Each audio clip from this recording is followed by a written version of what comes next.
খেয়াল করে দেখেন। আরে মিথিলা, মা তুমি এভাবে বোরকা পরে এখানে?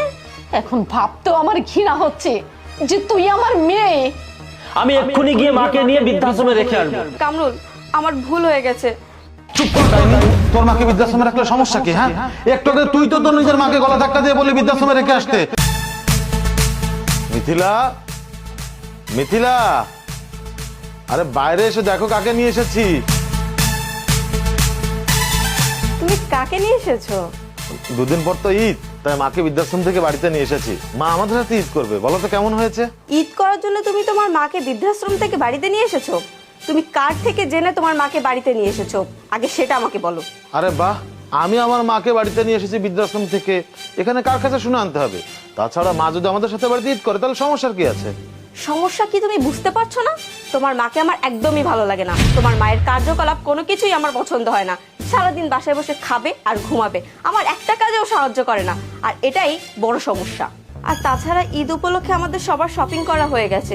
এই যেমন ধরো আমার মায়ের জন্য শাড়ি, বাবার জন্য পাঞ্জাবি, ভাইয়ের জন্য শার্ট প্যান্ট, আর আমাদেরও তো শপিং করা হয়ে গেছে। আচ্ছা, এখন তোমার মায়ের জন্য যদি শপিং করা লাগে তাহলে কি আমাদের এক্সট্রা খরচ হবে না? আরে খরচ তো হবেই, যেখানে আমাদের দুই পরিবারের সকলের ঈদের জন্য পোশাক আশাক কেনা হয়ে গেছে, সেখানে মায়ের জন্য এক্সট্রা করে কিনতে গেলে তো টাকা পয়সা খরচ হবেই। তুমি এভাবে কথা বলছো কেন? তুমি কত টাকা মাসে ইনকাম করো যে তোমার মায়ের জন্য কেনাকাটা করতে হবে? তোমাকে ভালোভাবে বলছি, তোমার মাকে এক্ষুনি বৃদ্ধাশ্রমে রেখে এসো, তা না হলে কিন্তু আমি ঘাট ধাক্কা দিয়ে বের করে দেবো। দেখো মিথিলা, মা তো ঈদের পরে চলে যাবে, দুদিন পর ঈদ, মা থাকুক না এই বাড়িতে। তাছাড়া মাকে ঈদের জন্য নতুন পোশাক কিনে দিতে হবে না। তুমি শুধু মায়ের জন্য তোমার মনে একটু দয়া মায়া রেখো, আর মাকে এখানে একটু থাকতে দিও। কামরুল, তুমি আমাকে আমার আসল রূপ দেখাতে বাধ্য করো না।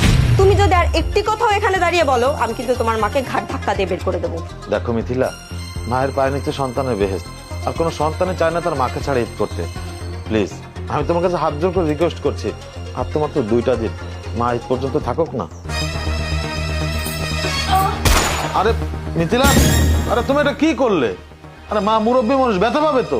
তোমার মা এখানে পড়ে গিয়ে ব্যথা পাক আর মারা যাক সেটা আমি দেখতে যাব কেন? আর এই যে মহিলা, এত কথা শোনা সত্ত্বেও তুই এখানে পড়ে আছিস কেন? যা, বেরিয়ে যা। আরে উঠুন, উঠুন। আয় আয় ভাই, ভিতরে আয়। এই যে নষ্ট মহিলা, তুই এখন এখানে দাঁড়িয়ে আছিস কেন? মা, তুমি এভাবে বোরকা পরে এখানে? তার মানে এতক্ষণ তুমিই বোরকা পরেছিলে? চুপ কর, আর একটি কথাও তুই বলবি না।